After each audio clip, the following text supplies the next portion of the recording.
what we do is we just bring the soil and just slowly feed it in and around all the roots. I don't want to have any gaps around these roots. Just like a bonsai where we use a chopstick to feed the soil, right now I'm using my fingers to just come in here and make sure we don't have any gaps.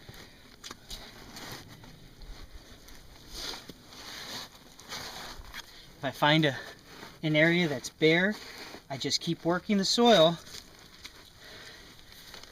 in until it's filled.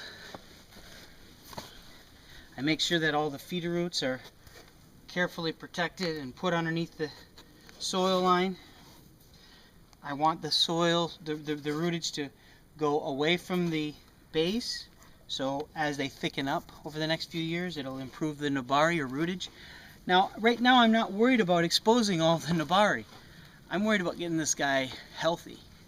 So a lot of the soil buries the ends of the cut tips, because with it buried, it'll help the roots issue from the tip and it'll help heal those cuts. If I try to expose the nabari, it'll get on the surface, it'll be more apt to desiccate, it won't grow as fast, you'll get a lot more rotting. Believe it or not, cypress will rot. They say cypress is immune to rot, but really only the old growth is immune to rot. Young wood, like the roots and a lot of the fresh growth, will rot actually pretty quickly.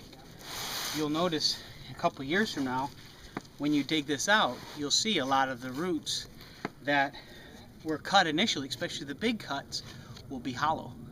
That's because that root, they're not immune to rot. That's a myth.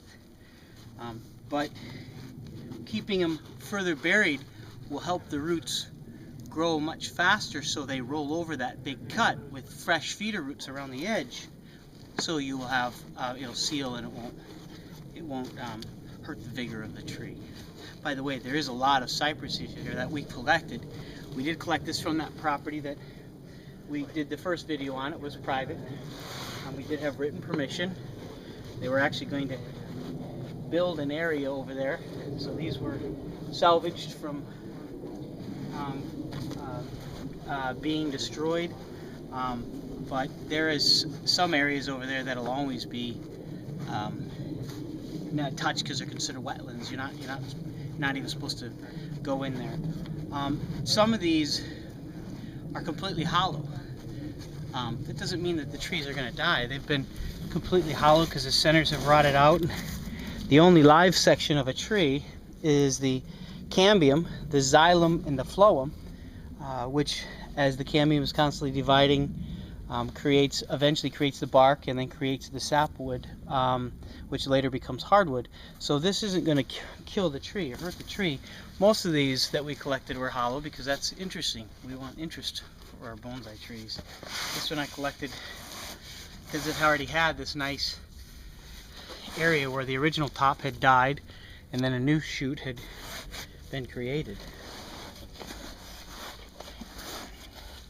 Let me turn it off.